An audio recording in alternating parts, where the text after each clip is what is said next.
sejahtera buat kita semua. Izinkan saya membawakan khotbah yang diambil dari Injil Matius 6 ayat 31-33. Sebab itu, janganlah kamu khawatir dan berkata, apakah yang akan kami makan? Apakah yang akan kami minum? Apakah yang akan kami pakai? Semua itu dicari bangsa-bangsa yang tidak mengenal Allah. Akan tetapi, Bapamu yang di surga tahu bahwa kamu memerlukan semuanya itu. Tetapi carilah dahulu kerajaan Allah dan kebenarannya, maka semuanya itu akan ditambahkan kepadamu. Nah teman-teman, dari Injil tersebut yang telah kita baca, lihat, dan dengar, di sini kita akan membahas tentang kekhawatiran kita terhadap sesuatu. Nah, apakah teman-teman pernah merasakan kekhawatiran? Pasti pernah lah kan? Apakah teman-teman tahu apa itu rasa khawatir? Nah, rasa khawatir itu adalah rasa cemas yang timbul dan biasanya dapat dialami ketika seseorang stres. Khawatir itu merupakan musuh terselubung yang dapat menggerogoti kekuatan rohani, dapat menjauhkan hubungan kita dengan Tuhan. Bahkan juga bisa menyeret kita atau seseorang dalam kehancuran rohani yang sangat dalam. Tuhan pastinya tidak ingin umatnya hidup dalam kekhawatiran. Yang menjanjikan adalah hidup bebas dari ancaman kekhawatiran sehingga hubungan dengan Tuhan dapat dipertahankan dengan baik, bahkan semakin ditingkatkan.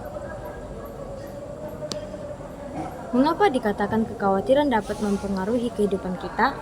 Nah, itu karena ketika kita merasakan kekhawatiran, kita tidak akan fokus apa yang akan kita lakukan. Kita juga bakal kayak orang yang gak tahu apa-apa, atau bisa aja kita jadi ngeblank.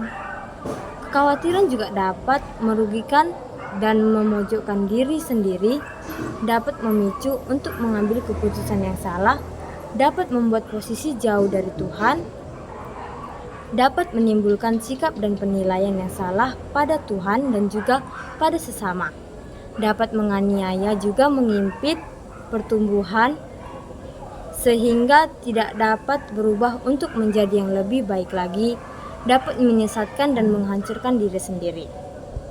Nah, dari kisah hidup Abraham juga begitu kompleks dan diantaranya ada yang mengajarkan bagaimana kita harus menghindari kekhawatiran. Kita akan melihat bagaimana kekhawatiran itu menular dan memberi dampak yang sangat negatif dalam perjalanan Imam Abraham. Tuhan ingin hidup anak-anaknya menjadi berbeda dan tidak seperti orang lain di luar Kristus yang diperdaya oleh kekhawatiran. Tuhan bahkan memberikan kunci kemenangan untuk mengatasi kekhawatiran.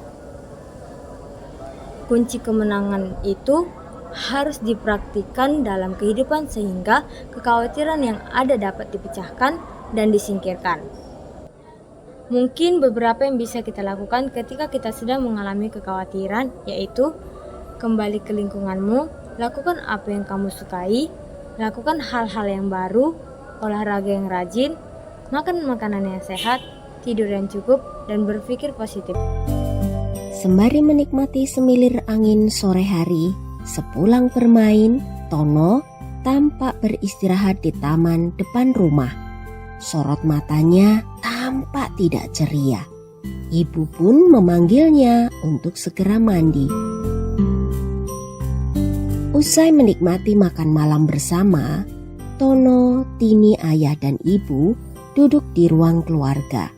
Kemudian ibu bertanya kepada Tono, "Tono, tadi ibu perhatikan kamu nampak tidak ceria. Apakah ada yang mengganggu pikiran kamu?" Kemudian Tono menjawab, "Iya Bu, Tono khawatir dengan ujian sekolah nanti." Ibu dan ayah pun menasehati Tono. Di Alkitab diceritakan bahwa ketika Yesus sedang mengajar, ada banyak orang yang mengungkapkan kekhawatirannya. Kemudian Yesus melakukan mujizat untuk menunjukkan kuasanya dan melepaskan mereka dari kekhawatiran.